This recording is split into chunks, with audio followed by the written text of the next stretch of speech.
तुला पण असंच वाटतंय का आपल्या लेकरांना हेल्दीतले हेल्दी पदार्थ आपण खाऊ घातले पाहिजेत. पण आता मार्केटमध्ये काही हेल्दी भेटतच नाही गं. सगळे केमिकल विरहित भेटणं म्हणजे आता मुश्किलच झालंय. तर आपल्या जेवढा शक्य असेल तेवढे पदार्थ आपण घरच्या घरी बनवून खाऊ घालण्याचा प्रयत्न करायचा. तर आता ही प्रोटीननं भरलेली खीर मी तुला सांगते, सगळ्या खिरीमध्ये का नाही सगळ्यात जास्त प्रोटीन तर या गव्हाच्या खिरीमध्ये असतं. त्यात जोड गव्हाची खीर म्हटली तर बापरे, खायला पण इतकी चविष्ट लागते. कारण लहानपणापासून आम्ही हे खात आलेलं आहे. कारण जेव्हा पण आमच्या घरामध्ये शुभकार्य असेल तेव्हा ही खीर बनवली जायची.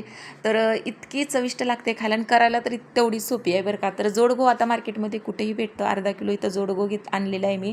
त्याला स्वच्छ पाकडून घ्यायचं. त्याच्यानंतर कुकरमध्ये 2-3 माप तूप टाकायचं. त्याच्यामध्ये किसलेलं खोबरं चांगलं तुपामध्ये भाजून पाणी टाकायचं. पाणी उकळल्यानंतर गहू टाकायचं. गव्हाला चांगल्या 7-8 शिट्ट्या द्यायचं. चांगलं रबरबीत असं शिजू द्यायचं. त्यानंतर त्याच्यामध्ये अर्धा किलो आपण गहू आहे तर अर्धा किलो इथं गूळ टाकलेला आहे वाटून. त्याच्यामध्ये गूळ चांगला मिक्स होऊ द्यायचं. चांगलं परत एकदा शिजू द्यायचं.